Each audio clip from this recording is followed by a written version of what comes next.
ଏ light ପାଖରେ ବର୍ଷା ପାଗରେ ଉଡ଼ୁଥିବା ଏଇ ଚିଜ ଗୁଡ଼ିକୁ ଦେଖି ସେ କହିଲା, ଆହା କି ଭାଗ୍ୟ ମୋର! କେମିତି ଏଗୁଡ଼ିକୁ ସାଉଁଟିବି। ଓହୋ, କି ସୁଆଦିଆ ଜିନିଷ ଉଡୁଛି ହେ।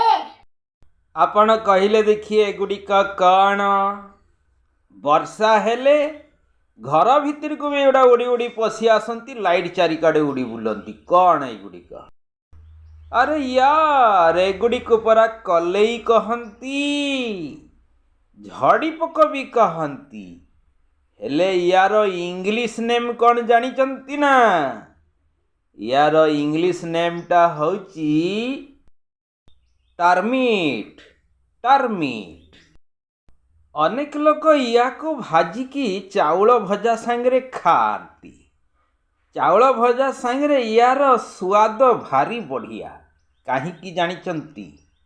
କାରଣ ହେଉଛି ଏଥିରେ ସ୍ନେହସାର ଭରପୁର ହେଇଅଛି। ବାଦାମ ଭଜା ଯେମିତି କାଗଜରେ ଧରିଲେ କାଗଜ ତେଲିଆ ହେଇଯାଏ, ଏ କଲେଇ ଭଜାକୁ ଯଦି ଆପଣ କାଗଜରେ ଧରିବେ କାଗଜ ତେଲିଆ ହେଇଯିବ, ହାତ ବି ତେଲିଆ ହେଇଯିବ, ଘିଅରେ ଭାଜିଲା ଭଳିଆ ତେଲିଆ ହେଇଯିବ।